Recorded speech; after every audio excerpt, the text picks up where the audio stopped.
The red dust of Texas hung in the air like a curse that afternoon in 1872, coating everything in sight with its relentless embrace.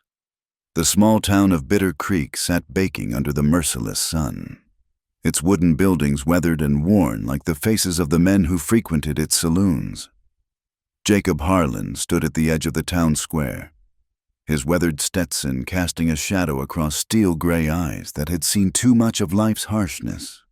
At 38, Jacob cut an imposing figure against the dusty backdrop.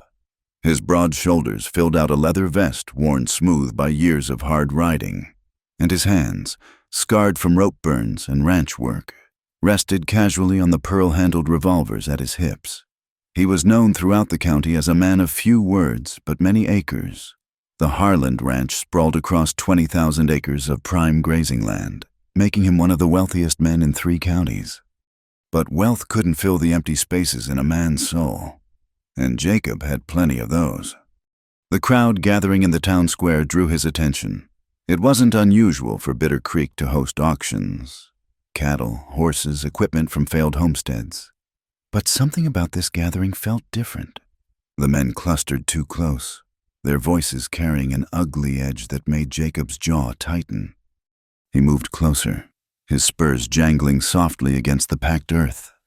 Through the gaps between sweating bodies, he caught sight of what held their attention. On a makeshift platform constructed from old crates stood Big Tom Muller, the town drunk, swaying slightly as he gestured wildly at something beside him. "Now, gentlemen," Muller slurred, his words thick with whiskey. "What we got here is a genuine opportunity. Young, strong, knows how to work, can cook, clean, tend to whatever needs tending to." Jacob's blood began to simmer as he pushed through the crowd. When he finally got a clear view, what he saw made that simmer turn to a cold, hard boil. A young woman stood on the platform beside Muller, her wrists bound with rough rope. She couldn't have been more than 21, with auburn hair that caught the late afternoon sun despite the dust that dulled its shine. Her dress, once blue, was torn at the hem and stained with travel. But it was her eyes that stopped Jacob cold. Green as prairie grass after rain. Those eyes held no tears, no plea for mercy. Instead, they burned with a quiet fury that reminded him of a trapped wildcat, dangerous even in captivity. She stood straight-backed despite her circumstances, chin raised in defiance of the leering crowd. "Her old man owed me money," Muller continued, spitting tobacco juice off the side of the platform. "Signed the papers all legal-like before he died. She's mine to sell, and I aim to get what I'm owed." The crowd murmured, some men already reaching for their money pouches. Jacob felt his hands clench into fists. He'd seen plenty of cruelty in his years, but this, selling a human being like livestock in broad daylight, twisted something deep in his gut. $20, shouted Luke Garrison from the general store, his piggy eyes roving over the girl in a way that made Jacob's trigger finger itch. 25, countered another voice. The girl, woman, Jacob corrected himself, never flinched. Her gaze swept over the crowd like a queen surveying peasants, until it landed on him. Their eyes met across the dusty space, and something passed between them. Recognition. Maybe, though they'd never met. Or perhaps it was simply one lonely soul recognizing another. $30. Garrison upped his bid, already moving toward the platform. Jacob found himself stepping forward. $100. The square fell silent, except for the whisper of wind through the buildings. Every head turned to stare at him.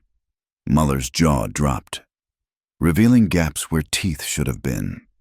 100, the drunk stammered. "Mr. Harlan, sir, that's mighty generous for 150. Jacob's voice cut through the air like a whip crack. "Gold. Cash on the barrel. But I want those ropes off her. Now." Muller scrambled to comply, nearly falling off the platform in his haste. The woman rubbed her wrists where the rope had chafed, but her eyes never left Jacob's face. He couldn't read her expression. It wasn't gratitude, exactly, more like assessment, like she was taking his measure and hadn't decided yet what she'd found. "Anyone else?" Muller asked hopefully. But the crowd was already dispersing. No one in Bitter Creek had pockets deep enough to challenge Jacob Harland. And even if they did, the look in his eyes suggested it wouldn't be wise to try. Jacob climbed onto the platform and handed Muller a leather pouch heavy with gold coins.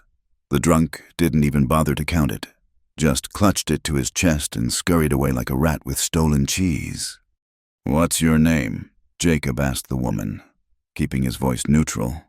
"Lily," just the one word, spoken in a voice husky from lack of water. "Lily Marsh." "Well, Miss Marsh, seems you're coming with me." She tilted her head, studying him. "As what, your property? As someone who needed help and got it, nothing more, nothing less. Men like you don't spend that kind of money for nothing." Jacob felt a wry smile tug at his mouth. "Maybe I'm not like most men." "That remains to be seen." But she stepped down from the platform when he offered his hand. Her fingers calloused, but her grip firm.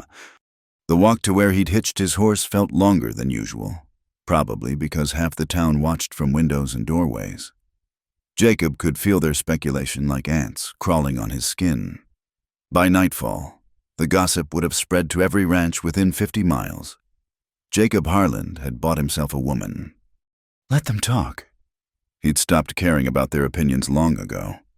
His horse, a black stallion named Tempest, snorted and pawed the ground as they approached. Lily showed no fear, reaching out to stroke the animal's neck with practiced ease.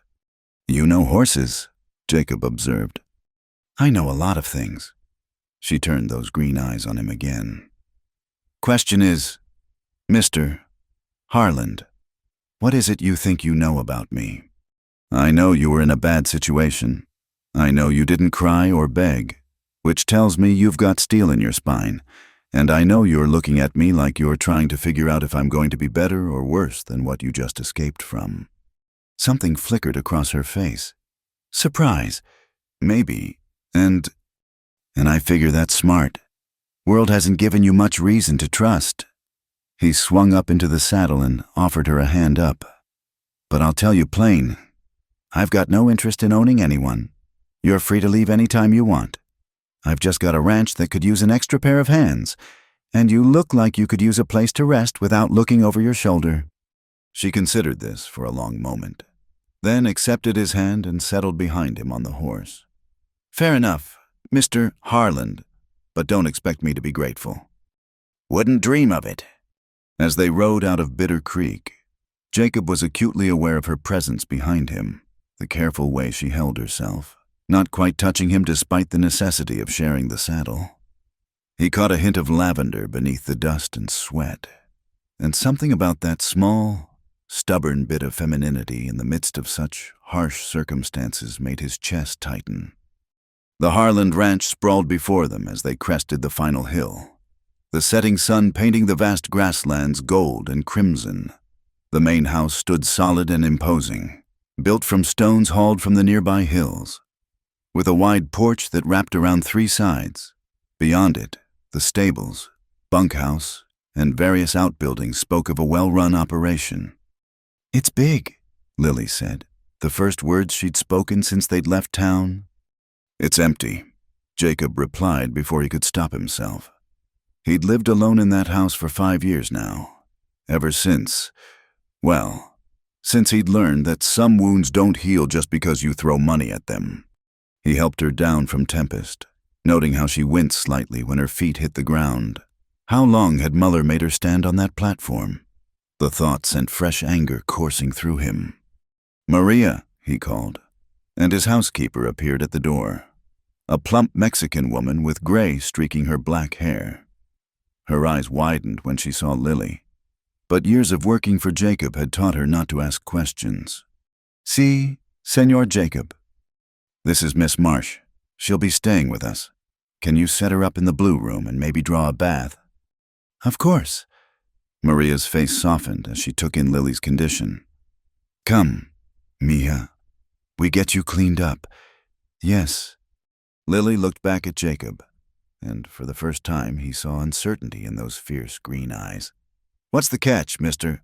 Harlan men don't just—" "The catch," he interrupted, "is that you'll work, help Maria with the house, maybe help with the horses if you're inclined. You'll earn your keep, same as anyone else here. That's it right with you." She nodded slowly. "And if I decide to leave?" "Then I'll give you a horse, supplies, and enough money to get wherever you're going." He met her gaze steadily. "I told you, I don't own people, Miss Marsh. Never have, never will." Something in her face shifted, the hard edge softening just a fraction. "Thank you," she said quietly, and followed Maria into the house. Jacob stood in the gathering dusk, watching the door close behind them. He'd acted on instinct in that square, driven by something he couldn't quite name. Maybe it was the way she'd stood there, proud despite everything. Maybe it was the loneliness that had been eating at him for years, the empty rooms and silent dinners. Or maybe it was just that when she'd looked at him across that crowd, he'd felt something he hadn't felt in a very long time, like he wasn't alone in being alone. Time would tell if he just made the smartest decision of his life, or the most foolish. But as he led Tempest to the stable, breathing in the familiar smells of hay and leather and home, Jacob found he didn't much care which it turned out to be. For the first time in 5 years, the Harland ranch didn't feel quite so empty anymore. The morning sun crept across the floorboards of the blue room, finding Lily already awake and dressed in the simple calico dress Maria had left for her. She'd barely slept, her body trained by years of vigilance to stay alert in unfamiliar places. The bed had been too soft after months of sleeping on hard ground or in the back of Muller's wagon. The quiet unnerved her too. No drunken snoring, no leering voices outside her door. Just the distant lowing of cattle and the whisper of wind through the cottonwoods outside her window. She made her way downstairs, following the smell of coffee and bacon. The kitchen was warm and inviting, with Maria bustling about at the massive cast-iron stove. The older woman looked up with a smile that seemed genuine. "Ah, you're up early. Mija, good. Senor Jacob, he likes his breakfast at sunrise." "I'm used to early." Lily hesitated at the threshold. "What can I do to help?" Maria's smile widened. "You can set the table. Plates are in that cabinet, 3 settings. Senor Jacob doesn't like eating alone when there's folks in the house." As Lily worked, she studied her surroundings. Everything in the kitchen spoke of quality and care. The dishes were fine china, probably imported, but showing the chips and wear of daily use. The table was solid oak, scarred from years of meals but polished to a warm glow. This was a working ranch, not some showpiece. "How long have you worked here?" Lily asked, arranging the silverware precisely. 15 years, since my husband died. Senor Jacob, he took me in when no one else would hire a Mexican widow." Maria's voice held deep affection. "He's a good man, though he hides it under all that." She made a gesture indicating gruffness. "Good men don't buy women at auctions." Maria turned from the stove, her dark eyes serious. "No, Mija. Good men don't let women be sold at auctions. There's a difference." Before Lily could respond, boot steps echoed in the hallway. Jacob appeared in the doorway, hat already in place, wearing work clothes that had seen better days. His eyes found her immediately, and something flickered across his face. Surprise. Maybe that she was up and working. "Miss Marsh, Maria." He nodded to each of them.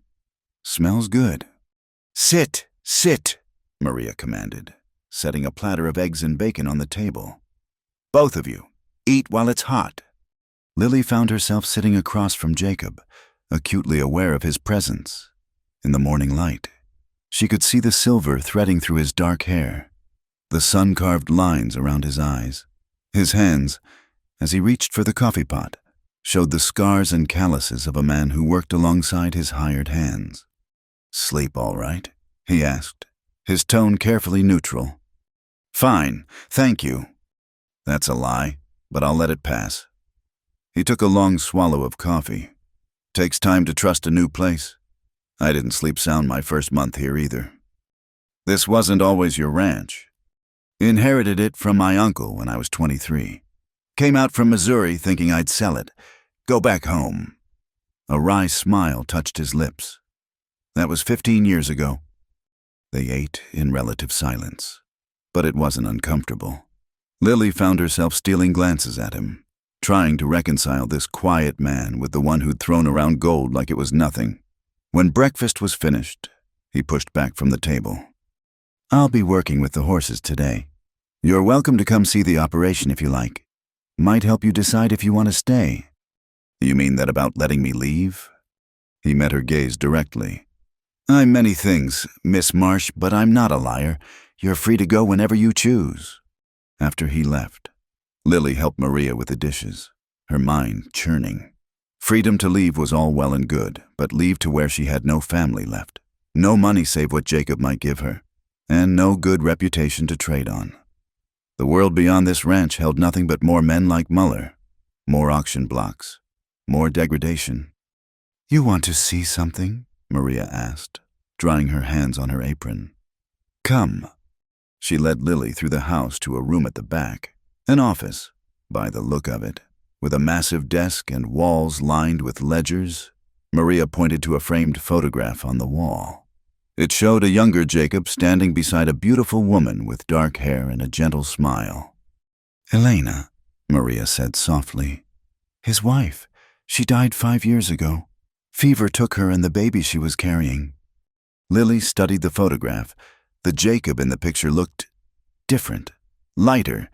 Somehow, his arm around Elena spoke of easy affection, and his smile reached his eyes. That's why he lives in this big house alone. See, he loved her very much. Some say he went a little loco after she died, started working himself like a man possessed, building the ranch bigger and bigger like he could outrun the grief. Maria touched the frame gently. But you can't build walls high enough to keep out memories. They made their way outside, where the full scope of the Harland Ranch spread before them. Cowboys moved between the corrals, their shouts and whistles mixing with the dust kicked up by milling horses. Lily spotted Jacob immediately. He sat atop a magnificent paint horse, directing the movement of a herd with an economy of motion that spoke of years of practice. New Hand, a young cowboy, probably not more than 19, appeared at Lily's elbow. He swept off his hat, revealing a shock of sandy hair. Tom Rodriguez, ma'am, pleasure to meet you. Lily Marsh? She shook his offered hand, noting the honest curiosity in his eyes rather than the leering speculation she'd grown accustomed to. Boss said we had a guest. Also said anyone who bothered you would be looking for new employment come sunset. Tom grinned. Just thought you should know you're under protection here. Before Lily could respond, a commotion erupted in the far corral. A horse, a beautiful but obviously wild Mustang, had broken free from the handlers and was racing along the fence line, looking for escape. Damn, Tom muttered. That's the mare boss has been trying to gentle for weeks. She's smart as a whip but mean as a rattlesnake. Without thinking, Lily moved toward the corral. The mare was magnificent, a deep chestnut with a white blaze down her face, every line of her body speaking of speed and freedom. As Lily approached the fence, the horse stopped her frantic racing, ears pricked forward. Careful, ma'am, one of the cowboys warned. She's been known to bite. But Lily had already slipped between the fence rails. She stood perfectly still, letting the mare take her measure. The horse snorted, pawing the ground, but didn't retreat. You're scared, Lily said softly. I know how that feels. Everyone wanting to put their hands on you, make you into something you're not. The mare's ears swiveled. Listening. Lily took a slow step forward, then another. Miss Marsh! Jacob's voice came from behind her, low and warning. That horse is dangerous. So am I, Mr. Harland. She didn't turn, keeping her eyes on the mare. We understand each other, don't we, girl? For a long moment, Horse and woman regarded each other. Then, slowly, the mare stretched out her neck, nostrils flaring as she took in Lily's scent. Lily remained perfectly still until the velvet nose brushed her outstretched palm. A collective exhale went through the watching cowboys. Tom let out a low whistle. "Well, I'll be damned." Jacob dismounted and entered the corral, moving with the same careful grace Lily had used. "How did you know she wouldn't attack?" "Because she's not mean," Lily said, stroking the mare's neck now. "She's just tired of being told what she should be. Sometimes what looks like meanness is just self-preservation." Their eyes met over the horse's back, and she saw understanding dawn in his gray gaze. He nodded slowly. "Think you could work with her? We could use someone with your touch around here." "I'm no horse trainer?" "Neither was I, until I had to be." He moved closer, and the mare surprisingly didn't shy away. "This ranch has a way of teaching you what you need to know, if you're willing to learn." Lily considered this, her hand still on the mare's warm coat. "What would you pay me?" A smile tugged at his lips. "Same as any hand. 30 a month plus board. 40 if you can get that mare saddle broke without breaking her spirit." "And I can leave whenever I want. I'll put it in writing if it'll help you sleep better." She looked around at the ranch, at Maria watching from the porch with an encouraging smile, at Tom and the other cowboys who'd already accepted her presence without question. Then she looked at Jacob, really looked at him, saw the loneliness that matched her own, the way he held himself apart even while surrounded by people. "All right, Mr. Harland, you've got yourself a deal." He extended his hand, and she shook it, noting how his calloused palm dwarfed hers. "Welcome to the Harland Ranch, Miss Marsh. Let's see what you're made of." As the day wore on, Lily found herself settling into the rhythm of ranch life. She worked with the mare, whom she'd named Wildfire, making slow but steady progress. She helped Maria with the midday meal, learning where everything was kept in the vast kitchen. She even found herself laughing at Tom's terrible jokes as the cowboys took their coffee break. But always, she was aware of Jacob watching her from across the yard or through the window, not in a way that made her uncomfortable, but like he was trying to solve a puzzle. She supposed she was doing the same with him, this wealthy man who worked like a common hand, who commanded respect without raising his voice, who carried his grief like a visible weight. As the sun began to sink toward the horizon, painting the sky in shades of fire, Lily stood at the corral fence watching Wildfire graze.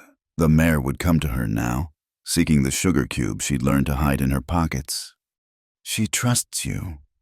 Jacob appeared beside her, close enough that she caught the scent of leather and honest sweat. "That's rare. That horse hasn't trusted anyone since we brought her in." "Trust has to be earned." Lily kept her eyes on the horse. "And it's fragile. Break it once, and you might never get it back." Speaking from experience. She turned to look at him then, surprised by the gentleness in his voice. "My father sold me to Muller to cover his gambling debts. Said it was temporary, that he'd come back for me. That was 6 months ago." Jacob's jaw tightened. "I'm sorry." "Don't be. It taught me a valuable lesson about trusting men who say pretty words." She turned back to the corral. "Your cowboys say you're different. Maria sings your praises like you're some kind of saint. But I've learned to judge a man by his actions, not his reputation." "Fair enough." He leaned against the fence beside her, their shoulders almost touching. "What do my actions tell you so far?" Lily considered. "That you're a man who pays his debts and keeps his word. That you treat your workers with respect. That you're carrying something heavy and trying to bear it alone." She paused. "And that maybe you bought my freedom because you understand what it's like to be trapped, even if your cage is of your own making." The silence stretched between them, filled with the evening songs of crickets and the distant lowing of cattle. Finally, Jacob spoke, his voice rough. "Elena used to say I was too perceptive for my own good. Seems you've got the same affliction." "Maybe that's why you bought me," Lily said softly. Because misery loves company. He turned to look at her fully then, and she was struck by the raw honesty in his eyes. Maybe, or maybe I just couldn't stand to see someone else's spirit broken when it shone so bright. The moment hung between them, charged with possibility. Then Tom's voice called out from the bunkhouse, "Breaking the spell!" And Jacob stepped back. "Supper'll be ready soon. Maria makes the best chili this side of the Rio Grande." He tipped his hat to her. "Glad you're staying, Miss Marsh." As he walked away, Lily found herself touching the spot on the fence where his hand had rested, still warm from his skin. She'd come to this ranch as property, bought and paid for, but standing there in the gathering dusk, she began to think she might have found something else entirely. A place where a wild horse could be gentled without being broken, where a woman could work with dignity instead of degradation, where a lonely man might remember how to smile. It wasn't trust, not yet, but it was a beginning. The storm came without warning on Lily's third week at the Harland Ranch. She'd grown accustomed to the rhythm of ranch life, early mornings with Wildfire, afternoons helping Maria, evenings watching the sunset paint the endless Texas sky. But that afternoon, the air turned heavy and strange, making the horses restless in their stalls. "Storm's coming," Tom announced, studying the northern horizon where black clouds massed like an advancing army. "And it's going to be a bad one." Jacob emerged from the barn, his face grim. "Get the cattle moved to the south pasture. It's more sheltered. Tom, you and Pete take the east herd. Miguel, James, you're with me on the west." He turned to Lily, who'd been working with Wildfire. "Miss Marsh, I need you to help Maria secure the house. Shutters closed. Anything loose brought inside." "What about the horses?" Lily asked, watching Wildfire pace nervously. "They'll be safer in the barn than out in the open." His words were cut off by a crack of lightning that split the sky, followed immediately by thunder that shook the ground. The storm hit with the fury of God's own wrath. Rain came down in sheets so thick Lily could barely see 10 feet ahead as she ran for the house. Within seconds, she was soaked through, her dress clinging to her body as she fought against the wind. "Mija," Maria called from the porch. "Quickly." Together they battled to close the heavy wooden shutters as the wind tried to tear them from their hinges. Lily's hands, already calloused from ranch work, scraped raw against the wood. Through the chaos, she could hear the men shouting, the cattle bellowing in fear, and above it all, the terrible roar of the storm. "Senor Jacob," Maria suddenly cried, pointing toward the west pasture. Through the driving rain, Lily could make out shapes. The herd had spooked, scattering in all directions, and there was Jacob, on horseback, trying desperately to turn them back from the swollen creek that normally ran low and peaceful, but now raged like a wild thing. "He needs help," Lily said, already moving toward the door. "No, Mija, it's too dangerous." But Lily was already gone. Running toward the barn, she grabbed a bridle from the tack room and headed for Wildfire's stall. The mare was wild-eyed with fear, but she recognized Lily's voice through the storm. "I need you, girl," Lily said, slipping the bridle on with practiced ease. "I know you're scared, but he saved us both. Now we return the favor." She swung up bareback, not wasting time with a saddle.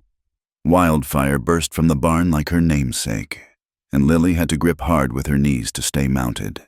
The rain stung like needles against her face as they raced toward the chaos in the west pasture. A young calf, separated from its mother, stood bawling at the creek's edge as the water rose. Without thinking, Lily guided Wildfire toward it, leaning down to grab the calf by the scruff. It was heavier than she expected, and for a moment she thought she'd fall. But Wildfire adjusted her gait to help her rider maintain balance. "Jacob," she shouted, spotting him trying to head off a group of steers headed straight for the flooding creek. He turned, and she saw his eyes widen at the sight of her, soaked through, hair plastered to her head, riding bareback on the horse no one else could touch. Then his expression turned to alarm as he pointed behind her. Lily turned to see a wall of water rushing down the creek bed, a flash flood from the hills. She urged Wildfire to higher ground, still clutching the calf. As Jacob spurred his horse toward them, "The old cabin," he shouted over the storm. "Northeast quarter-mile." She nodded and followed as he led the way, both of them abandoning the scattered herd to save themselves. The cabin materialized out of the rain like a ghost, a small line shack used during roundups, barely big enough for 2 people. They dismounted quickly, Jacob helping her with the calf before they led the horses inside. It was a tight fit with 2 horses, 2 people, and a calf in the single room, but it was dry and solid. Jacob immediately went to the old pot-bellied stove in the corner, finding matches and kindling in a tin box. "You're shivering," he said, glancing at her as he worked to start a fire. Lily looked down and realized he was right. Her whole body shook with cold and residual fear. Her dress, soaked through, offered no warmth, and the temperature had dropped dramatically with the storm. "There should be blankets in that chest," Jacob said, nodding toward a wooden box against the wall. "And probably some old clothes. Get out of that wet dress before you catch your death." Lily hesitated. Propriety warred with practicality, but another violent shiver decided her. She grabbed a blanket and turned her back to him, struggling with the buttons of her sodden dress. "I won't look," Jacob said quietly, busying himself with the fire. "You have my word." The dress finally came free, and Lily wrapped herself quickly in the rough wool blanket. In the chest, she found an old shirt and a pair of work pants, probably left by some cowboy. They were far too big, but they were dry. "Why did you come after me?" Jacob asked, still facing the stove as she changed. "You could have been killed." "You could have been killed too," Lily countered, cinching the pants with a length of rope she found. "Did you think I'd just stand by and watch?" "Most would have." "I'm not most people, Mr. Harland." She heard him chuckle softly. "No, Miss Marsh, you certainly are not." When she was decent, she joined him by the stove, holding her hands out to the growing warmth. The calf had curled up in the corner, exhausted, while the horses stood quietly, heads hanging. "Wildfire was incredible," Jacob said. "I've never seen her respond to anyone like that." "She just needed someone to believe in her." Lily glanced at him. "Sometimes that's all any of us need." The storm raged on outside, wind howling around the cabin's corners. But inside, with the fire crackling and the warmth slowly returning to her bones, Lily felt oddly safe. She was acutely aware of Jacob beside her, the breadth of his shoulders, the way the firelight played across his weathered features. "Elena loved storms," he said suddenly. "Used to stand on the porch and watch them roll in. Said they made her feel small in a good way. Reminded her there were forces bigger than our troubles."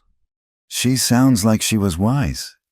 "She was wiser than me, anyway." He rubbed his face tiredly. "I couldn't save her.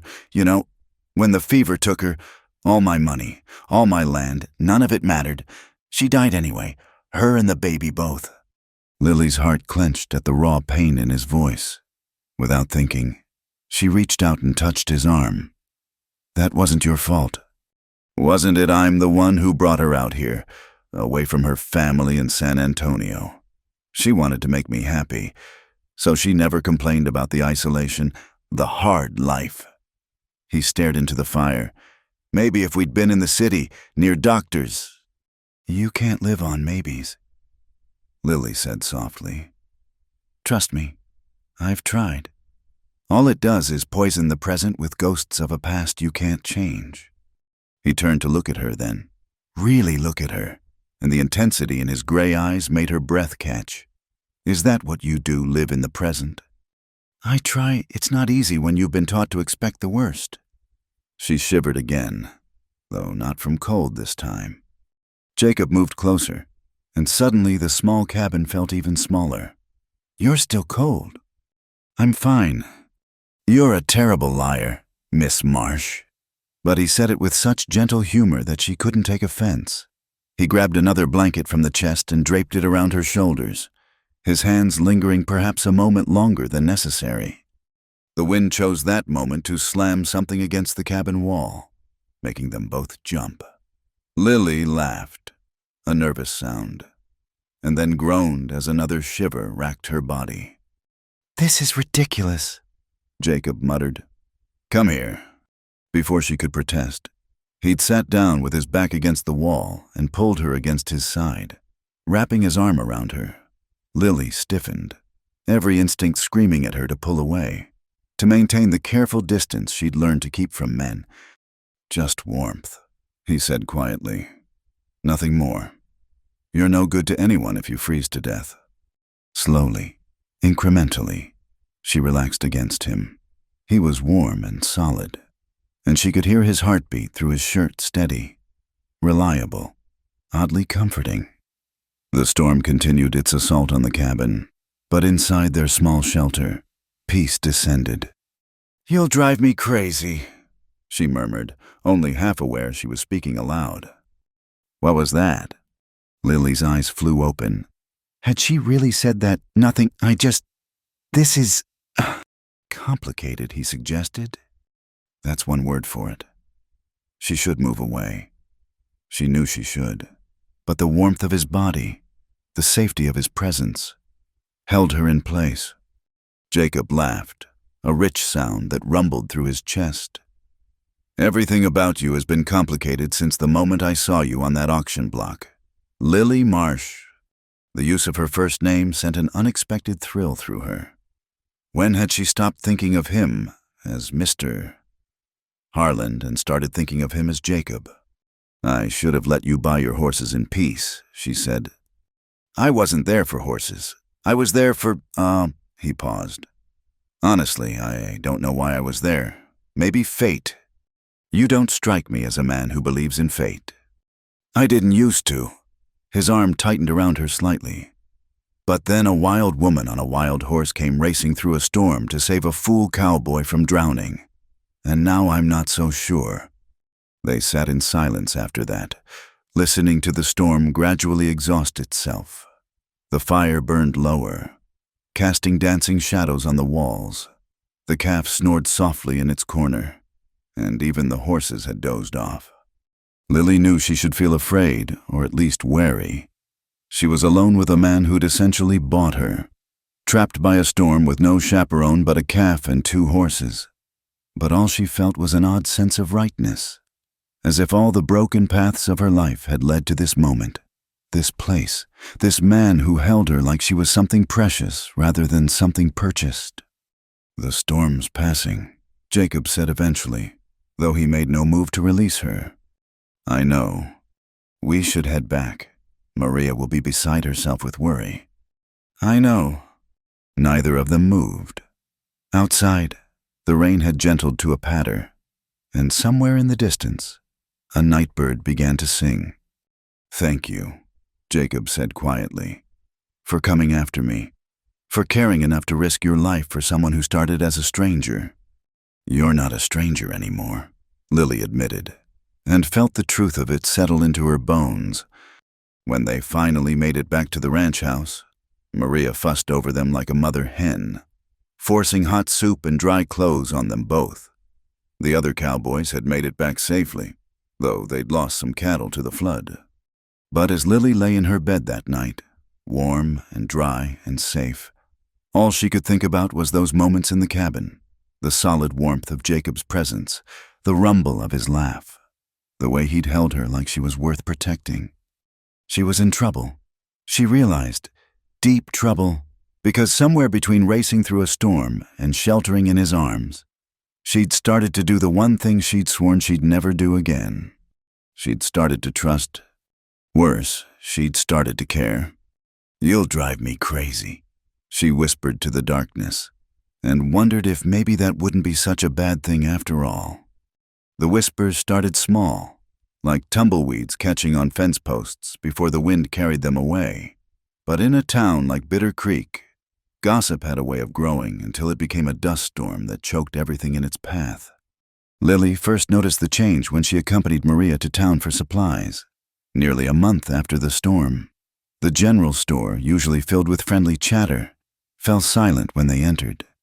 Mrs. Henderson, the banker's wife, pulled her skirts aside as Lily passed, as if proximity might contaminate her. "Don't pay them no mind, mija," Maria muttered, squeezing Lily's arm.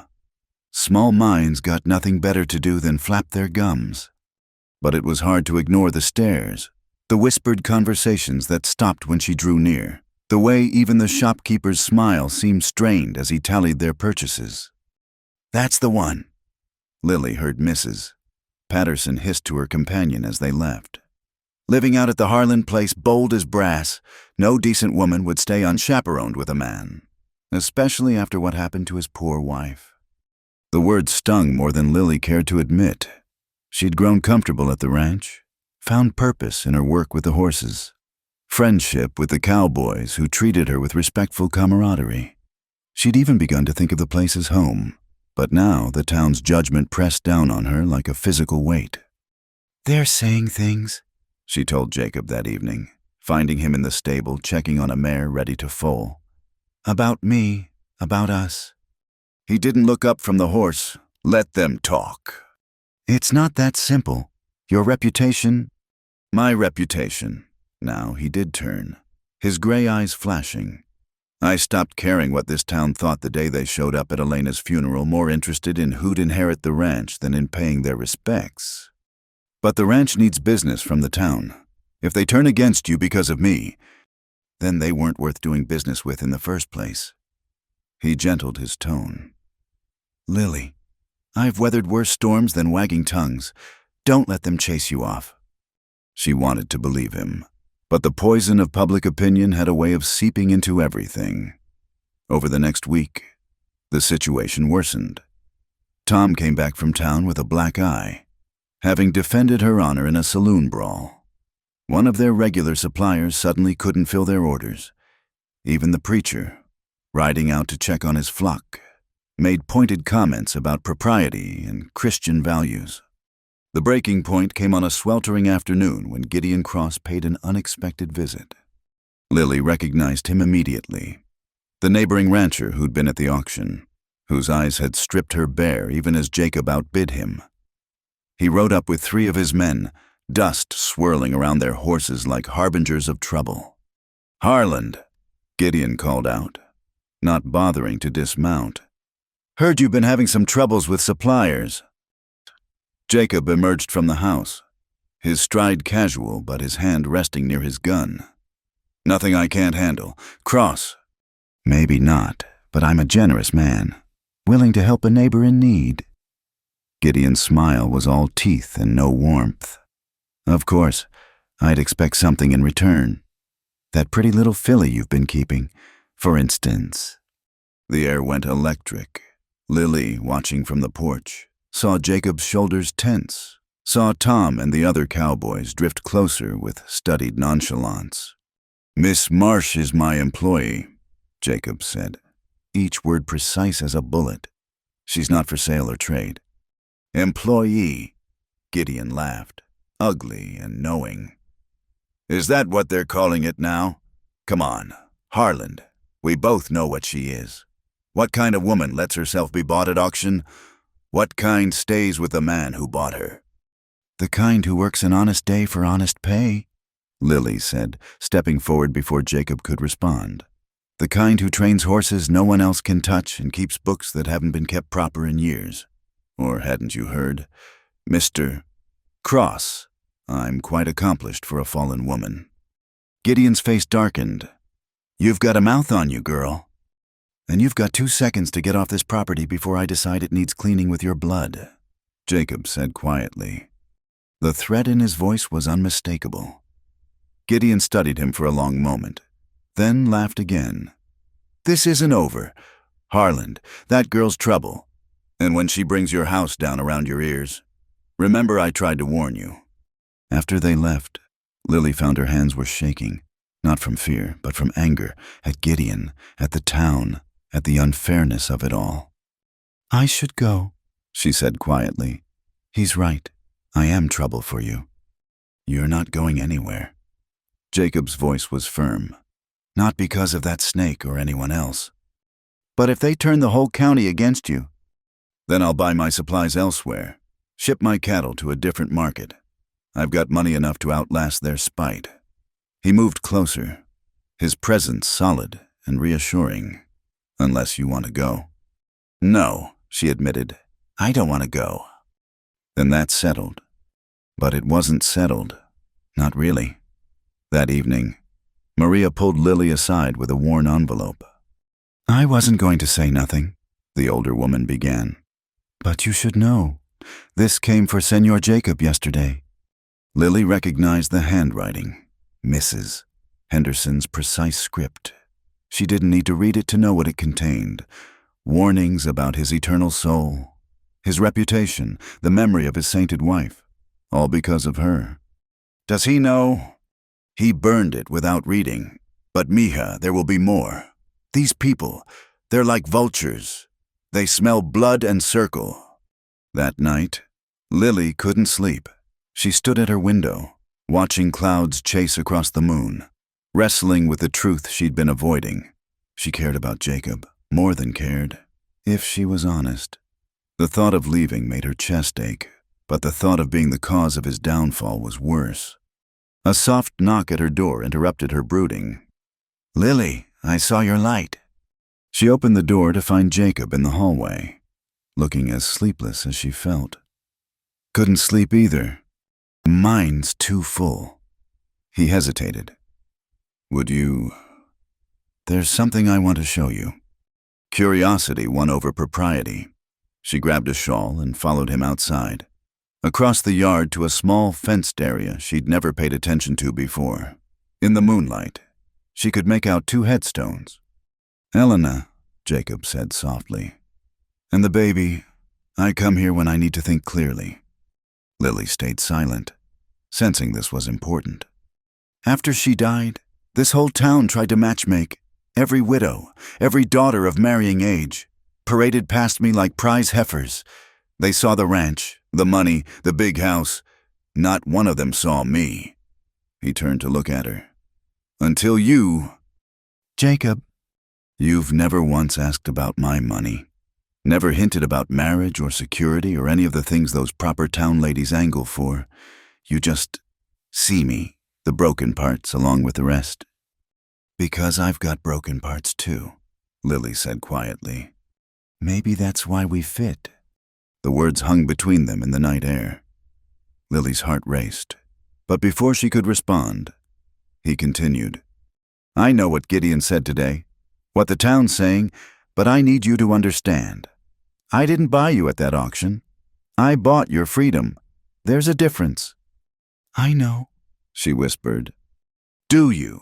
Because if you're staying out of obligation or fear, I'm staying because this is the first place I've felt safe in my entire life. Lily interrupted. I'm staying because Wildfire needs me, and Maria treats me like a daughter, and Tom and the boys are teaching me to rope. I'm staying because... She swallowed hard. Because when I'm with you, I forget to be afraid. He moved closer, close enough that she could see the moonlight reflected in his eyes. Lily, Mr. Harland, Miss Lily. Tom's voice shattered the moment. Riders coming, lots of them. They turned to see torches bobbing in the distance, a procession of flames heading their way. Jacob cursed under his breath. Get to the house, he ordered. Tell Maria to bar the doors. I'm not hiding, Lily said firmly. Damn it, woman. This isn't the time for stubborn pride. No, it's the time for standing together or not at all. He looked like he wanted to argue, but the riders were getting closer. With a muttered oath that would have made a sailor blush, he headed for the front of the house, Lily right beside him. The mob, for that's what it was, dressed up in righteousness but mob nonetheless, stopped just outside the gate. Gideon Cross sat at its head, flanked by several prominent townsmen including the banker. Henderson. Harland, Henderson called out, trying for authority but achieving only pompousness. We've come to discuss the situation. It's past midnight. Henderson, Civilized folk do their discussing during business hours. Civilized folk don't harbor wanton women, someone shouted from the back. Careful, Jacob's voice carried lethal warning. you're talking about a lady. Lady, Gideon scoffed. She worked in a saloon. Harland, my sources confirmed it. Serving drinks to men, probably more besides. Lily felt heat rise in her cheeks, but she lifted her chin. Yes, I worked in a saloon, washing dishes and sweeping floors to keep from starving after my father abandoned me. If that makes me wanton, then I wonder what it makes men who frequent such establishments. Several of the riders shifted uncomfortably. She recognized more than a few faces from her time at the Lucky Dollar. The point is, Henderson blustered, it's not proper. If you must keep the girl, at least have the decency to set her up in town, not under your own roof. You mean have the decency to treat her like what you assume she is? Jacob's voice could have cut steel. A kept woman to visit in shame instead of an honest employee. We're trying to help you, Harland, another man called. Think of your reputation. Think of your wife's memory. That was the wrong thing to say. Jacob stepped forward, and every armed cowboy on the ranch seemed to materialize from the shadows. My wife, he said slowly, had more kindness in her little finger than all of you combined. She would have been the first to offer shelter to someone in need, the last to judge based on gossip and suspicion. Don't you dare invoke her memory to justify your small-minded prejudice. The silence stretched taut as a bowstring. Then Gideon smiled his snake's smile. Well then, I tried to handle this neighborly, but there are other ways to deal with problems. Is that a threat? Cross. Just an observation. Accidents happen on ranches, especially to those who aren't careful about the company they keep. They left then, their torches fading into the night like dying stars. But the threat lingered in the air like smoke. I'm so sorry, Lily whispered. I've brought this down on you. No, Jacob said firmly, turning to face her. They brought it on themselves the moment they decided their prejudice mattered more than truth.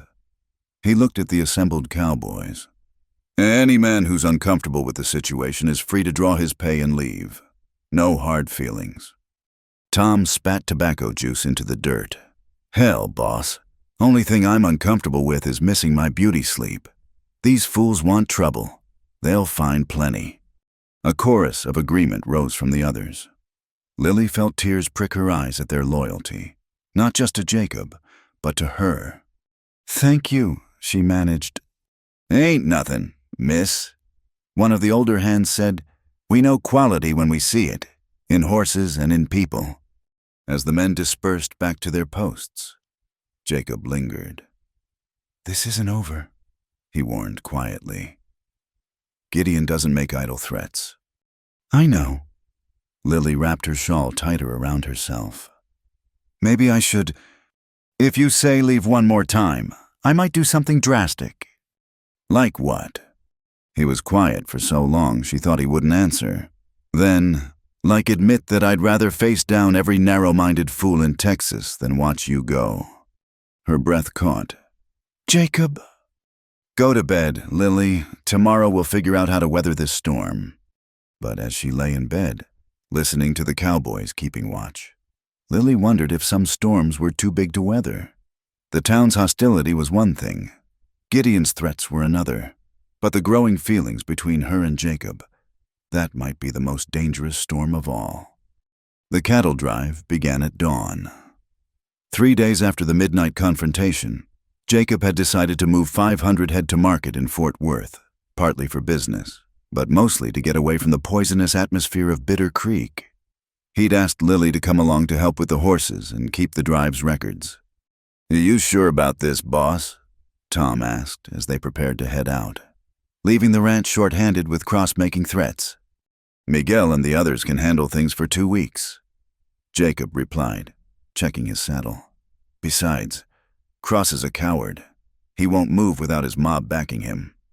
Lily emerged from the house dressed for the trail-borrowed pants, sturdy boots, her hair braided and tucked under a wide-brimmed hat. The transformation from lady to trailhand was complete. except for those striking green eyes that no amount of trail dust could dim. "You clean up rough pretty good, Miss Lily." Tom grinned. "Might even pass for a cowboy from a distance." "Just trying to pull my weight," she said, swinging up onto Wildfire with easy grace. The mare, once untouchable, now responded to Lily's lightest touch. The first days passed in a rhythm as old as Texas itself. They moved the herd at an easy pace, letting them graze along the way. Lily proved herself invaluable, not just with the remuda, but in keeping spirits up. She learned cowboy songs from Pete, traded stories with James around the campfire, and showed a natural instinct for knowing when a steer was about to bolt. It was on the 5th night, camped by a creek under a canopy of stars, that things shifted between her and Jacob.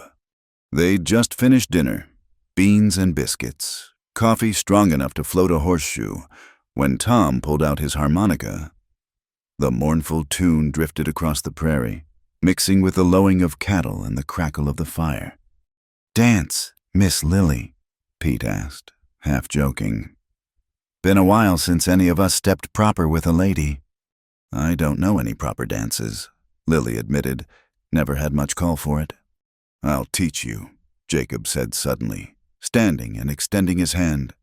The cowboys fell silent, watching. Lily hesitated, then placed her hand in his. He pulled her to her feet and into the space between fire and darkness. Tom, catching on, switched to a slow waltz. "Hand here," Jacob murmured, placing her palm on his shoulder. "Other hand in mine. Now, just follow my lead." They moved together under the stars, their shadows dancing across the ground. Lily was acutely aware of his hand at her waist, the warmth of him through the cotton shirt. She stumbled once, twice, then found the rhythm. "You're a natural," he said softly. For her ears alone. "I have a good teacher." She looked up at him, and the expression in his eyes made her breath catch. There was hunger there, carefully controlled, and something deeper, tenderness, perhaps, or maybe hope. The song ended, but they stood frozen for a heartbeat longer. Then one of the cowboys whistled appreciatively, breaking the spell, and they separated with mumbled thanks. Later, as the camp settled for the night, Lily found herself on watch with Jacob. They sat side by side, backs against a fallen log, watching the cattle sleep under the endless sky. "I used to dream about this when I was young," Lily said quietly. "Being free on the trail, no walls closing in, no one telling me what I couldn't do because I was a woman. And now I know freedom's more complicated than just open sky." She pulled her knees to her chest. "You can be trapped by people's opinions as surely as by walls, or by your own fears," Jacob added. She turned to look at him. "What are you afraid of?" He was quiet so long she thought he wouldn't answer. "Caring again, losing again. Elena's death nearly broke me. I'm not sure I could survive that kind of loss twice." "So you just don't let anyone close?" "I didn't say it was a good strategy." His smile was rueful. "Then you came along and complicated everything." "Sorry," she said, not meaning it at all. "No, you're not." He shifted closer, and suddenly the vast prairie seemed intimate as a parlor. "Neither am I." The tension stretched between them, taut as a rope. Lily knew she should move away, maintain the careful distance that kept things proper. Instead, she heard herself whisper, "You'll drive me crazy if you keep looking at me like that." "Like what?" "Like I'm something precious instead of a saloon girl you bought at auction." His hand found her face, thumb tracing her cheekbone with infinite gentleness. "You are precious, and I didn't buy you. I freed you. There's a difference." "Is there? Because right now I don't feel very free. I feel caught, tangled up in something I don't understand." "I know the feeling," he murmured, and then his lips found hers.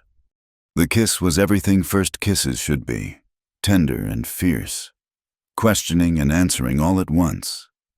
Lily had been kissed before, rough pawing things that took without asking, This was different. This was Jacob asking permission with every gentle pressure, ready to pull back at the slightest resistance. Instead, she leaned into him, her hands finding his shoulders, holding on as the world spun.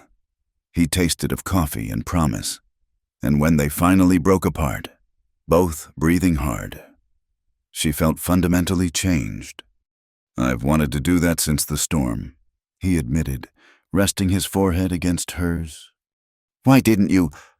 "Because you deserved better than a man taking advantage. You were vulnerable, dependent on my goodwill." "Jacob Harland," she interrupted. "I've been dependent on exactly no one since I was 16 years old. If I hadn't wanted you to kiss me, you'd know it." He laughed, the sound rumbling through his chest. I believe you would at that. They sat in comfortable silence after that, his arm around her shoulders, her head on his chest. The stars wheeled overhead, and somewhere a coyote called to its mate. "What happens when we get back?" Lily asked eventually. The town. Gideon. "We'll face it together," Jacob said firmly. "If you're willing." Together, she repeated, testing the word. I like the sound of that. The next days on the trail took on a different quality. Though they maintained propriety around the cowboys, there were stolen moments, a touch while passing the coffee pot, a look across the campfire that said everything words couldn't. The men, not fools, noticed but said nothing. Their loyalty to Jacob extended to his choices, and Lily had proven herself one of them. It was the 8th day when trouble found them. They'd made good time and were only 2 days from Fort Worth when riders appeared on the horizon. Lily's heart sank as she recognized Gideon Cross and 6 of his men, armed and moving with purpose. Company, boss, Tom called out, his hand moving to his rifle. "I see them." Jacob's face was grim. "Pete, you and James keep the herd moving. Tom, Lily, with me." They met Cross halfway, the sun beating down mercilessly. Gideon's smile was sharp as a blade. "Harland, heard you were driving cattle this way. Thought I'd make you an offer." "Not interested." "You haven't heard it yet." Gideon's eyes found Lily, lingering in a way that made her skin crawl. "See, there's been talk back in Bitter Creek. Some folks saying you stole cattle from neighboring ranches, mixed them with yours. Course, I don't believe it. But if someone were to check your herd, find brands that didn't match. Every head bears my brand legal and clear," Jacob said coldly. "Sure about that, my boys here might remember different, especially if they had reason to." His meaning was clear: play along or face false accusations. What do you want? Cross. "Same thing I've always wanted. The girl. Send her with me, and your drive goes on peaceful as Sunday morning. Keep her, and well," he shrugged. "Lot of things can go wrong on a cattle drive." Lily started to speak, but Jacob's hand on her arm stopped her. "The lady stays with me." "Your funeral." Gideon wheeled his horse around. "Boys, I believe I see some of my cattle mixed in with that herd. We'd best cut them out." What happened next was chaos. Cross's men charged toward the herd, firing their guns to scatter the cattle.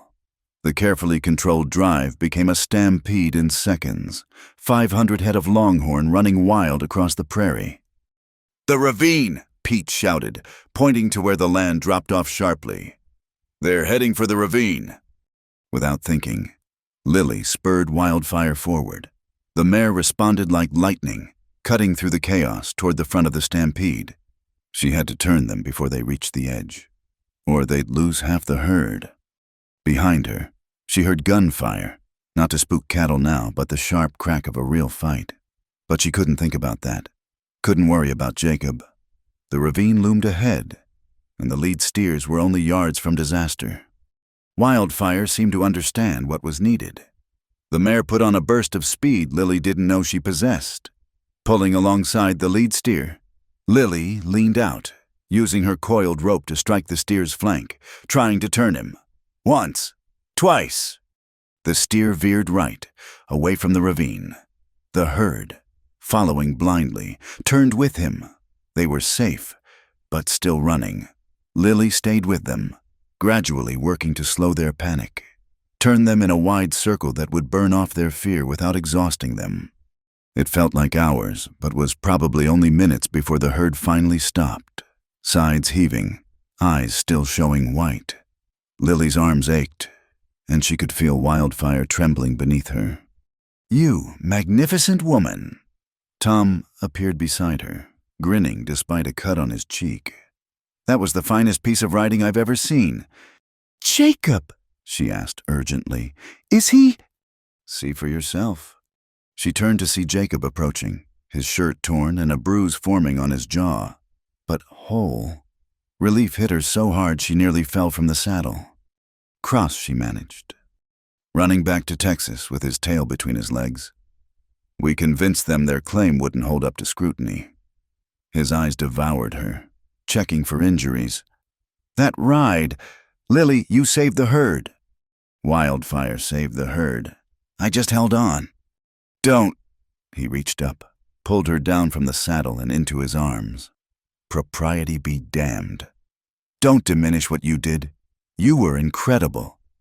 She was suddenly aware they had an audience, the cowboys watching with approval, still catching their breath from the fight. But she couldn't bring herself to care, not with Jacob holding her like she was his whole world. "I thought they'd kill you," she whispered against his chest. "Going to take more than Gideon Cross to put me in the ground." He pulled back to look at her, his hands framing her face. "But seeing you riding toward that ravine, I aged 10 years in 10 seconds. You'll drive me crazy with your worrying," she said, trying for lightness but achieving only a shaky laugh.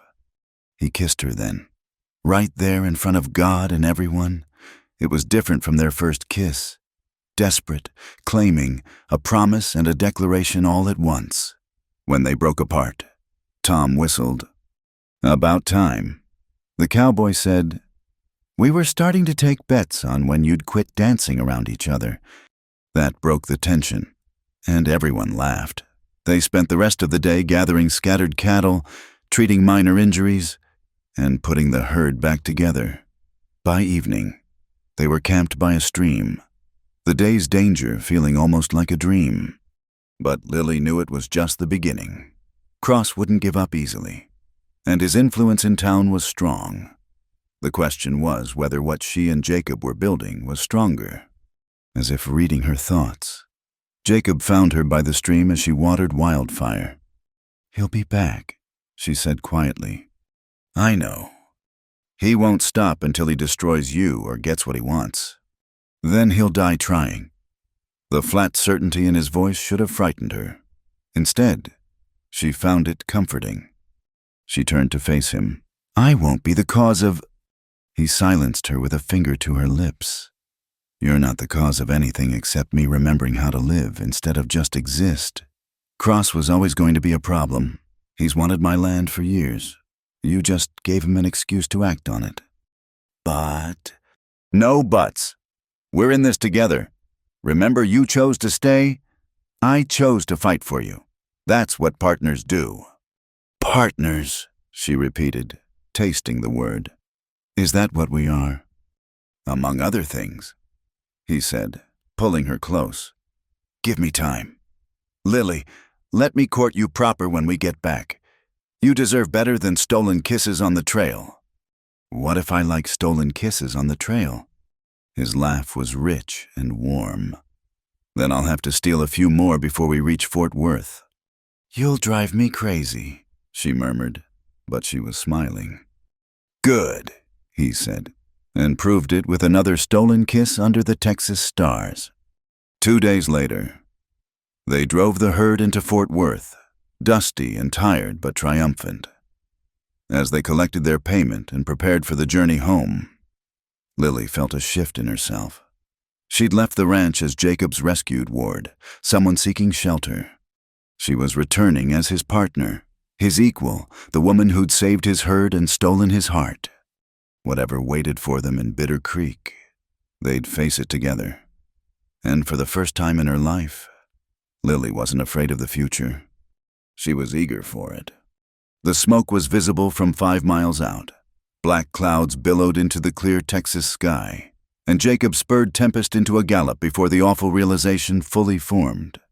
Behind him, Lily and the Cowboys followed suit, their celebration from the successful cattle drive forgotten.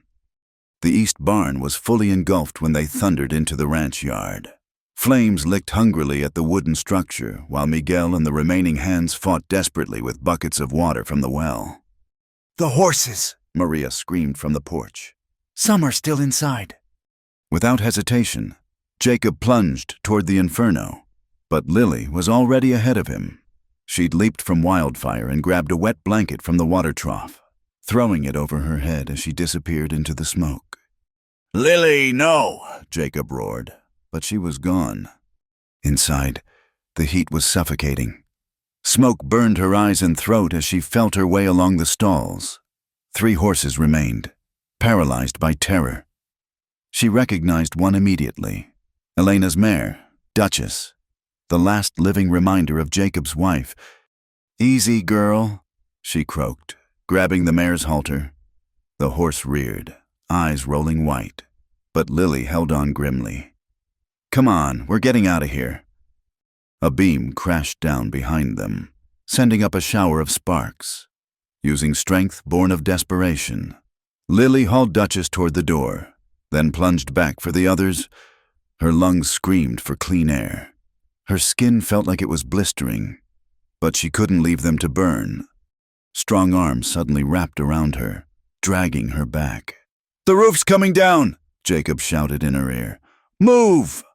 Together they hauled the last 2 horses out just as the barn roof collapsed in a roar of flame and timber. They stumbled into the yard, coughing and gasping, the horses scattering to safety. "You fool woman," Jacob said hoarsely, his hands running over her, checking for burns. "You could have died."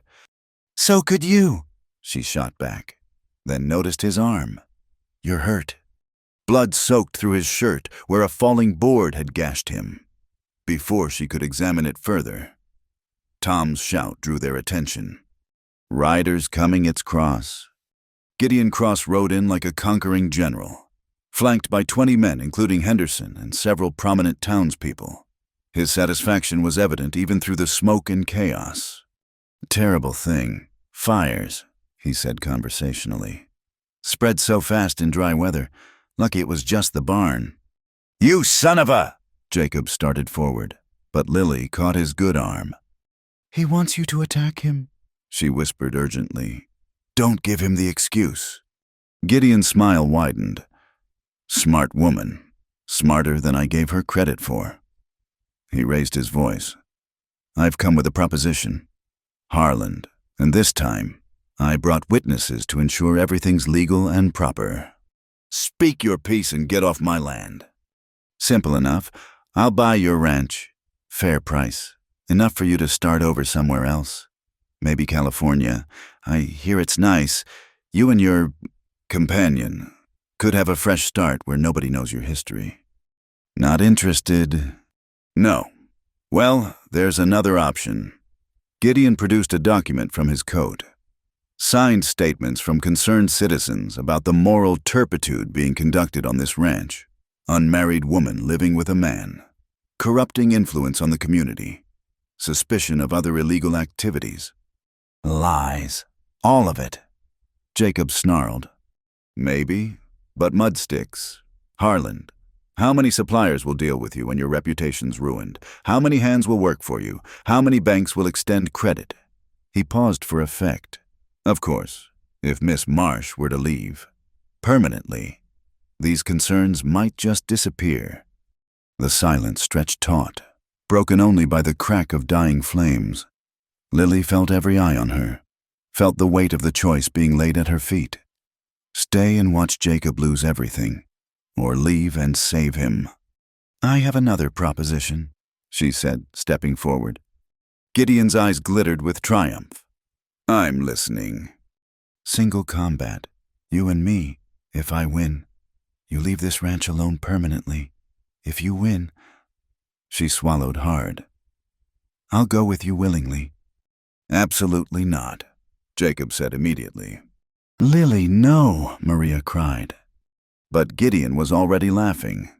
You fight me, little girl. I could break you in half. Then you have nothing to fear, Lily said calmly. Unless you're afraid to fight a woman. The provocation worked. His face darkened. Fine. Fists or guns? Lily, I forbid this. Jacob grabbed her shoulders. You don't have to prove anything. She met his desperate gaze. Yes, I do. Trust me.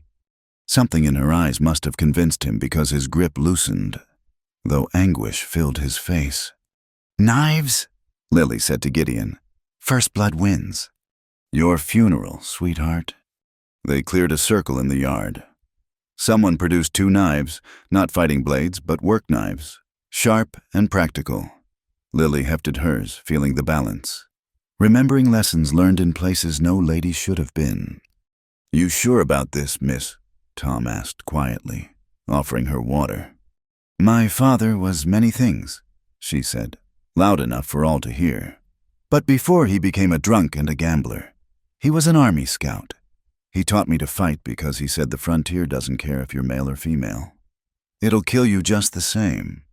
Gideon stripped to his shirt, revealing arms thick with muscle. He was bigger, stronger, with longer reach. But Lily had survived by being smarter, faster, and meaner when cornered. They circled each other as the crowd pressed close. Gideon struck first, a powerful slash that would have opened her throat if she hadn't ducked. She spun away, knife flickering out to catch his shirt, but not the skin beneath. Fast little rabbit, he sneered. But you can't run forever. He pressed the attack, using his size to try to corner her. Lily gave ground strategically, watching his patterns. He favored his right side, dropped his guard when he lunged. Weaknesses born of always fighting weaker opponents. When he overextended on a particularly vicious swing, she struck, dropping to one knee. She swept his legs while bringing her knife up. The blade caught him across the ribs. Not deep, but blood welled immediately. First blood, Tom shouted. The lady wins. Gideon stared at the red spreading across his shirt, face contorting with rage. You cheating little... He lunged for her, rules forgotten. But suddenly Jacob was there. His fist connected with Gideon's jaw with a sound like a hammer hitting meat. The bigger man crumpled. Anyone else want to dispute the results? Jacob asked the crowd, his voice deadly quiet. Henderson stepped forward nervously. Now see here, Harland, a deal's a deal. But this wasn't exactly legal, Lily interrupted. Proper neither is trying to burn down a man's barn. Neither is spreading lies to destroy his business. Neither is attempting to buy a woman like she's cattle. She looked at each of the townspeople in turn. You came here thinking you were righteous. But look at yourselves, following a man who sets fires and makes threats. Judging me for my past while ignoring your own sins. She's right, a voice said from the back. Mrs. Abernathy, the preacher's wife, stepped forward. I've held my tongue too long. Gideon Cross has been using intimidation and lies to get what he wants for years. We all know it, but we were too cowardly to stand against him. Margaret, Henderson gasped. Oh, shut up. Robert, your own father lost his farm to one of Cross's schemes. She looked at Lily with something like respect. This young woman just showed more courage than all of us combined. I'm ashamed of myself. The crowd began to mutter, the tide turning. Some of Cross's men started edging away, suddenly remembering urgent business elsewhere. Cross struggled to his feet, supported by his remaining loyal hands. This isn't over, Harland. Yes, it is. Jacob's voice carried the finality of a judge's gavel. You're going to leave this county tonight if I see you on my land again. If you so much as look at Miss Marsh wrong, I'll kill you. That's not a threat. Gideon, it's a promise. Maybe it was the flat certainty in his voice, or the way every armed cowboy on the ranch stood ready to back their boss. Maybe it was the townspeople no longer supporting him. Whatever the reason, Gideon Cross backed down? You'll regret this. He snarled, but he was already retreating. As the crowd dispersed, Lily suddenly found her legs wouldn't hold her. The adrenaline was fading, leaving her shaky and exhausted. Jacob caught her before she fell. "I've got you," he murmured. "Lord, woman, when you said trust me, I didn't expect—" Did you see his face? She laughed weakly. When I cut him like he couldn't believe a woman could fight. "Remind me never to make you angry," Tom said, grinning broadly. That was something to see. Maria fussed over them both, insisting on tending wounds and forcing food on everyone. The barn was a total loss, but the horses were safe, and that was what mattered. The cowboys worked together to set up temporary shelters for the animals. As night fell, Lily found herself on the porch with Jacob, his arm bandaged and her various scrapes and burns treated. The stars looked the same as always, indifferent to human drama. "I suppose," she said quietly. "This is where you tell me I was foolish to risk myself." "No," he said simply. "This is where I tell you that you're the bravest, most magnificent woman I've ever known, and that I love you." The words hung in the air between them, simple and perfect.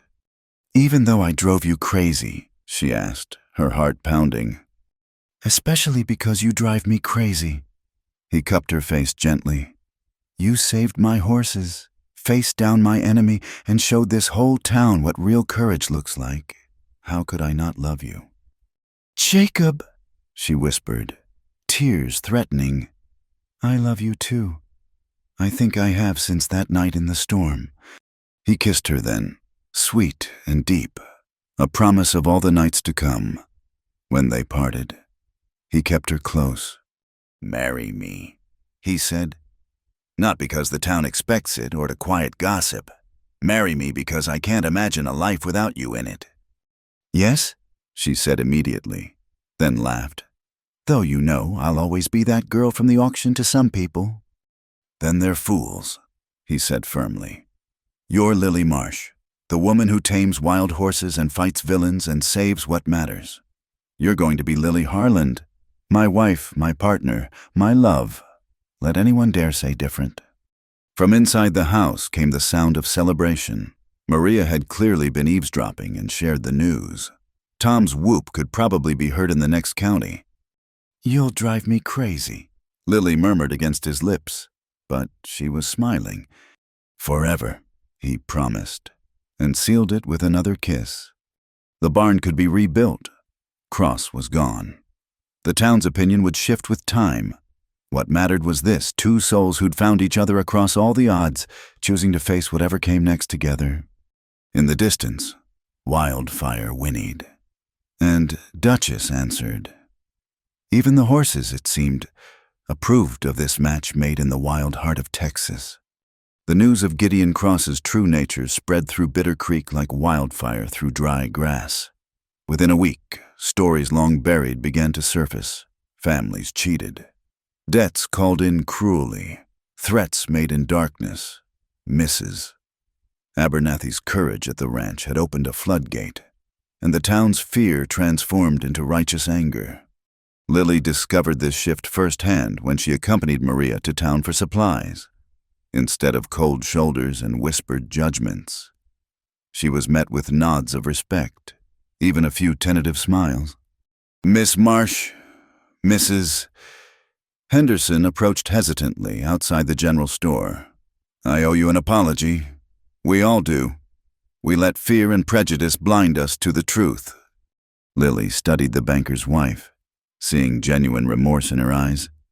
"People see what they expect to see, Mrs. Henderson. I understand that better than most. Still, it was wrong of us." The older woman twisted her hands nervously. "My husband wanted me to tell you, if you and Mr. Harlan need any assistance rebuilding the barn, the bank is prepared to offer very favorable terms."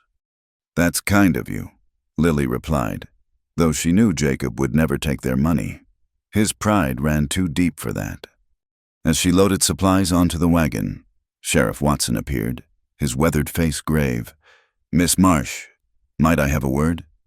Lily tensed, but Tom, who'd accompanied them, stepped protectively closer. Something wrong. Sheriff? Not wrong, exactly. Watson removed his hat, running a hand through his thinning hair. Just wanted you to know, Gideon Cross cleared out like Mr. Harlan told him, but before he left, we found some interesting things at his place. What kind of things? Documents. Proof he'd been blackmailing half the county, forging land deeds, rustling cattle and blaming others. The sheriff met Lily's eyes. Including evidence that your father didn't owe him any money. Miss, that paper Muller had was fake. The words hit Lily like a physical blow. She gripped the wagon wheel, knuckles white. All those months with Muller. The humiliation of the auction. The shame she'd carried. All based on a lie. I should have looked into it sooner, Watson continued, shame coloring his voice. But Cross had us all running scared. If you hadn't stood up to him. What's done is done, Lily managed, though her voice shook. At least the truth is out now. Back at the ranch, she found Jacob in the partially rebuilt barn, working alongside his men. The sight of him, shirt sleeves rolled up, hammer in hand, laughing at something Pete had said, made her heart clench with love. He looked up as if sensing her presence, his face lighting with that special smile he reserved just for her. There's my future wife. How was town? Educational, she said, and told him about Watson's revelation. Jacob's face darkened with fury. That bastard! If he wasn't already gone. He is gone, Lily interrupted, placing a hand on his arm. And I'm here, with you. That's all that matters. He studied her face, reading the truth there. You're remarkable. You know that most people would be eaten up with anger. Oh, I'm angry, she admitted.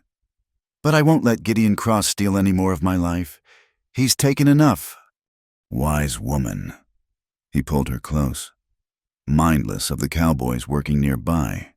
They'd grown used to such displays over the past week. Maria says you've been working on something in the house. Secret wedding plans. Lily smiled mysteriously. Something like that. In truth, she'd been preparing for the town meeting scheduled for that evening. Word had spread that she would speak about her experiences, and the town hall was packed when they arrived. Cowboys from the Harland Ranch lined the walls, a protective presence that both touched and amused her. I don't need bodyguards, she murmured to Jacob as they entered. Humor me, he replied.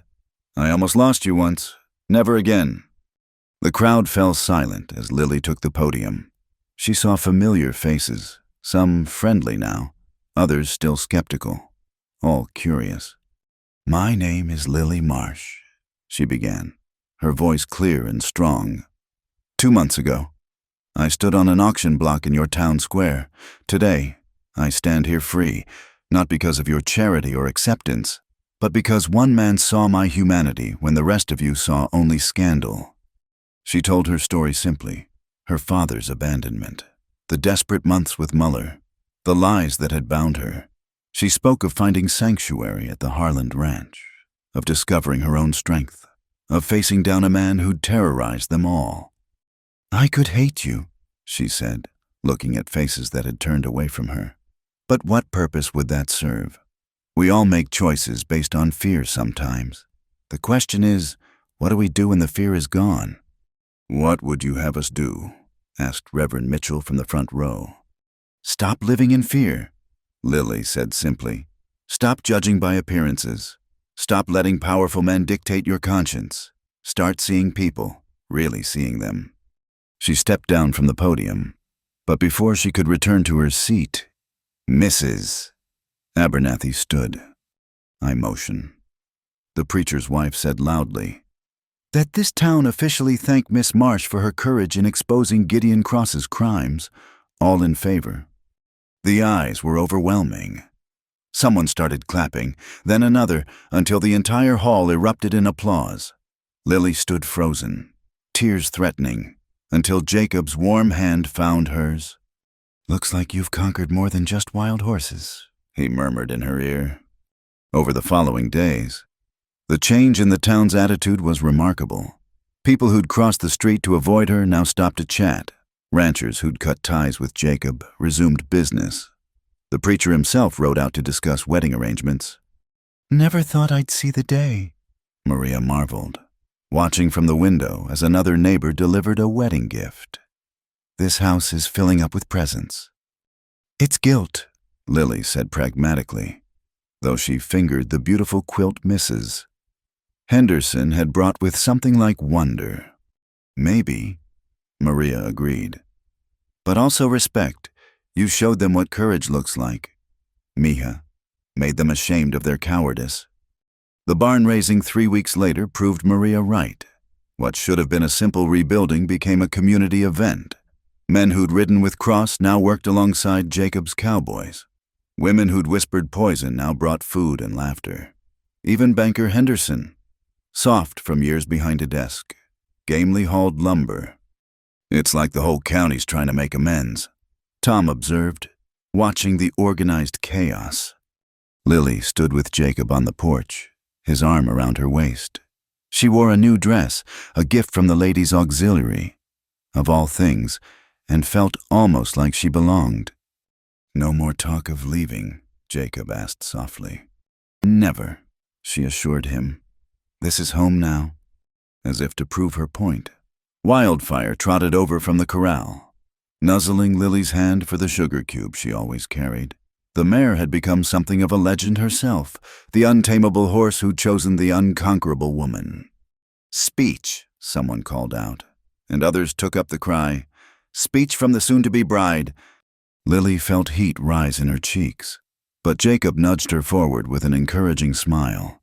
She climbed onto a crate so everyone could see her, looking out at the sea of faces, some still bearing the bruises of conscience, but all turned toward her with something approaching hope. When I first came here, she began, I thought freedom meant being alone, never depending on anyone, never trusting, never letting anyone close enough to hurt me. She found Jacob's eyes in the crowd. I was wrong. She gestured to the barn rising from the ashes, to the people who'd come to help. Freedom isn't isolation. It's choosing who to trust, who to love, who to forgive. It's being part of something bigger than yourself while still being true to who you are. Her gaze swept the crowd. Some of you hurt me with your judgment, but holding on to that hurt would only make me a prisoner again. So I choose to forgive, to move forward, to build something new, just like this barn. She stepped down amid applause, but not everyone was clapping. A few holdouts remained, their faces skeptical. Pretty words, called out Josiah Briggs, a sour-faced farmer. But words don't change what you were. The crowd tensed, but before Jacob could respond, Lily laughed, a genuine free sound. No, Mr. Briggs, they don't. I was a desperate woman who did honest work to survive. I was someone who refused to break despite circumstances that would have crushed others. I was strong, resourceful, and proud. She met his eyes steadily. I still am all those things. The only difference is now I'm also loved, respected, and about to marry the finest man in Texas.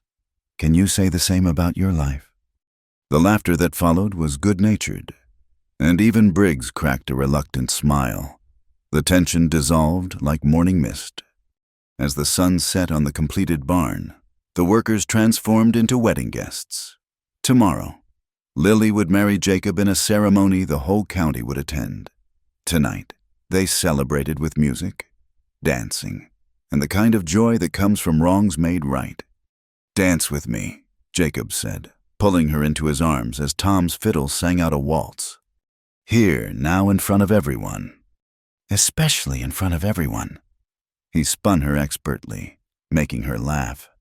Let them see that Lily Marsh, soon to be Lily Harland, dances in the sunlight now, not the shadows. Around them, other couples joined in. Maria danced with Miguel. Mrs. Abernathy convinced her staid preacher husband to take a turn. Even stern Sheriff Watson was coaxed onto the floor. You've changed this whole town, Jacob murmured as they swayed together. Changed me, most of all. We changed each other, Lily corrected. That's what partners do.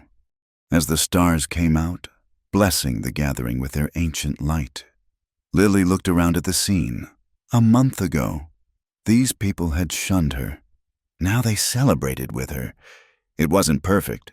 Some wounds take time to heal, some minds time to change. But it was a beginning. No regrets? Jacob asked, reading her thoughtful expression. None, she said firmly. Every hard step led me here, to you, to this life. I wouldn't change a thing. Even Muller, even the auction.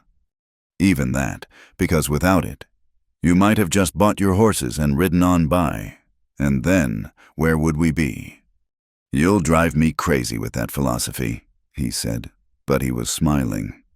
Forever, she promised, echoing his words from the night he proposed. Tomorrow would bring the wedding, the final seal on her transformation from outcast to beloved. But tonight, dancing in her future husband's arms while their community celebrated around them, Lily Marsh knew she'd already won everything that mattered. She was free, she was loved, she was home. And somewhere in the distance, wild horses ran beneath the Texas moon, as free and fierce as the woman who'd tamed them with nothing but patience, courage, and an unbreakable spirit. The morning of the wedding dawned clear and bright, with a kind of crystalline Texas sky that made the whole world seem newly washed. Lily stood before the mirror in the bedroom that had become hers, hardly recognizing the woman looking back. Maria had worked magic with her hair, weaving wildflowers through the auburn strands. The dress, a gift from the ladies' auxiliary, altered to perfection, was simple ivory silk that moved like water when she turned. But it was the expression on her face that truly transformed her joy, pure and radiant. "Ay, mija," Maria said, tears streaming down her round cheeks. "You look like an angel." "Angels don't have my past," Lily said wryly, but she was smiling. "No," Maria agreed, adjusting the delicate lace at Lily's throat. "Angels haven't earned their wings the hard way. You have."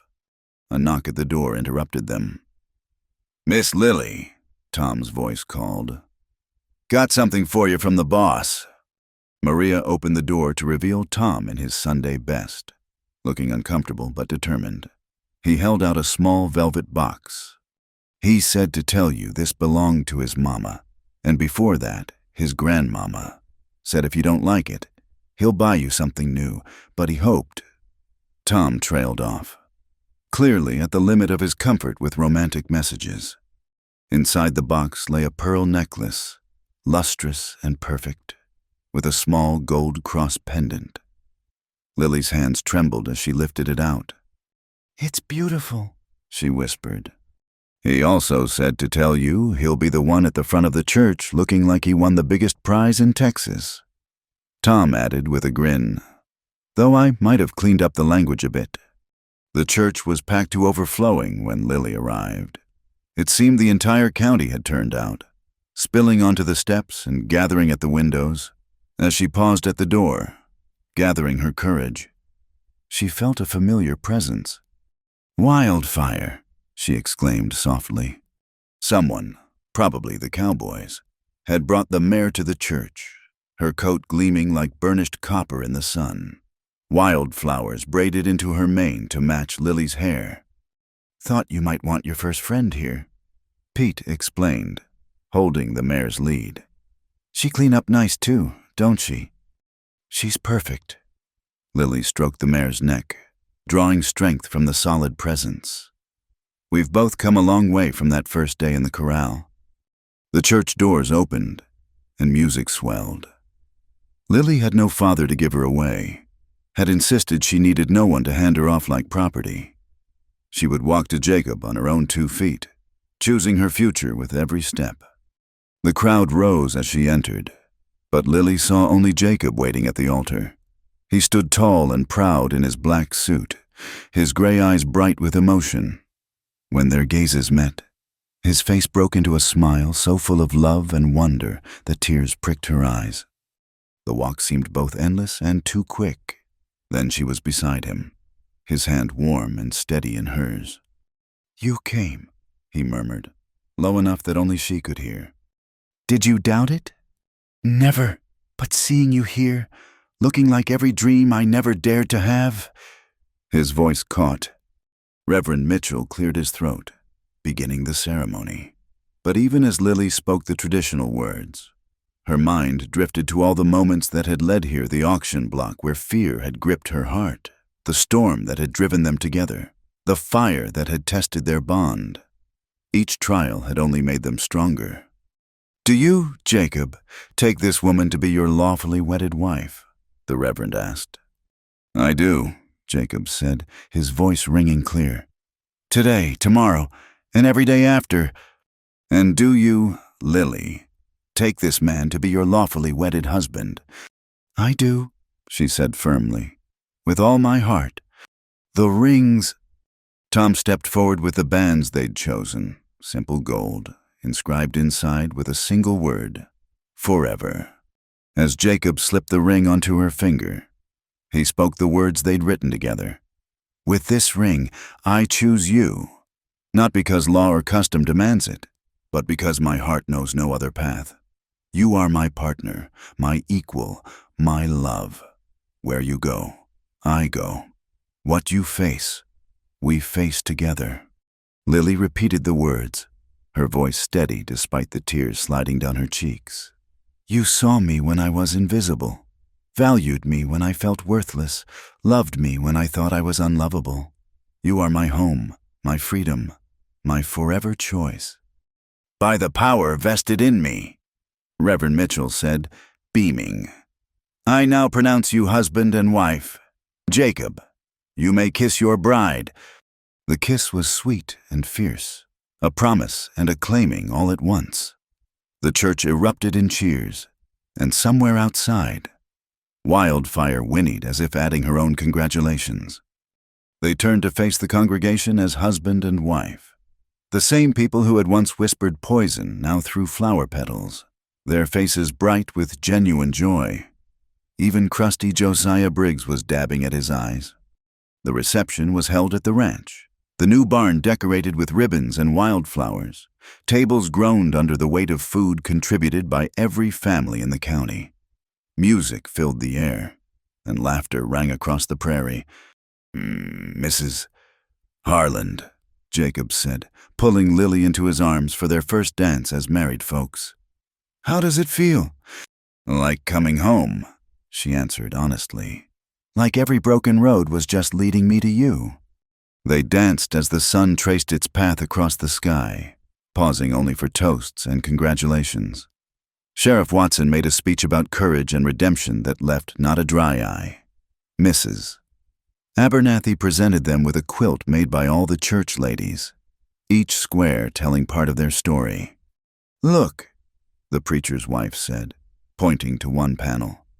"This is you on Wildfire during the storm, and here's the barn raising, and this one—" She smiled.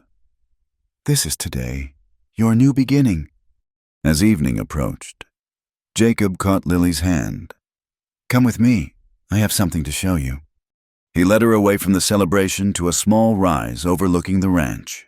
There, he'd placed a simple wooden bench facing west, where the setting sun painted the land in shades of gold and crimson. "I built this yesterday," he said quietly. "Thought we might want a place to watch sunsets. Plan our future." "Our future," Lily repeated, loving the sound of it. "What do you see in our future, Mr. Harland?" "Children, if we're blessed," he said, pulling her close. "The ranch growing. Maybe some of those children will have your gift with horses. Maybe some will have your fighter's heart. All of them will know they're loved. And if the town forgets today, if they go back to their old ways, then we'll remind them," Jacob said simply. "As many times as it takes, but I don't think they will. You changed something fundamental here. Lily showed them that courage is contagious, that people can surprise you if you give them the chance." She leaned into him, watching the sun sink toward the horizon. "You know what the best part is?" "What's that?" "I'm not afraid anymore. Not of the past catching up, not of the future disappointing. I'm just ready for whatever comes next, as long as you're beside me. Always, he promised. You'll drive me crazy, and I'll love every minute of it. Forever, she agreed, and sealed it with a kiss. As they returned to the celebration, the first stars appearing overhead, Lily marveled at the journey that had brought her here. From the auction block to the altar, from outcast to beloved, from broken to whole. The party continued late into the night. Tom played his fiddle until his fingers ached. Maria cried happy tears every time she looked at them, and even the horses seemed to sense the joy, nickering softly from the corral. When the last guest finally departed and the ranch settled into peaceful quiet, Jacob carried Lily over the threshold of their home, not because tradition demanded it, but because he could, because she was his and he was hers, and some moments deserved grand gestures. "Welcome home, Mrs. Harland," he said, setting her gently on her feet. "I've been home since the day you brought me here," she said. "It just took us a while to figure it out." Later, as they stood on the porch in the quiet hours before dawn, Lily thought about the woman she'd been that day on the auction block, frightened but defiant, alone but unbroken. That woman couldn't have imagined this moment, this life, this love. "No regrets?" Jacob asked, reading her contemplative mood. "No regrets," she confirmed. "Every step, every struggle, every moment of pain, it all led here. I wouldn't change a thing." In the distance, a lone rider appeared on the horizon. For a moment, Lily tensed, old fears stirring. Then the rider raised his hat in salute and rode on. Just a traveler passing through. No threat to their hard-won peace. "See?" Jacob said softly. "Not everyone who rides out of the darkness means harm. Sometimes they're just fellow travelers, finding their own way home." "Speaking from experience," she teased. "Maybe I am." He pulled her closer. "After all, I was just a lonely rancher until a wild woman changed my world. Now I'm a husband. Hopefully someday a father. Definitely the luckiest man in Texas." "Smooth talker," she accused, but she was smiling. "You'll drive me crazy," he said, echoing their familiar refrain. "Forever," she promised, meaning it with every fiber of her being. As the sun rose on their first day as husband and wife, painting the ranch in shades of gold and promise, Lily knew that their story was just beginning. There would be challenges ahead, because life was never without its storms, but they would face them together.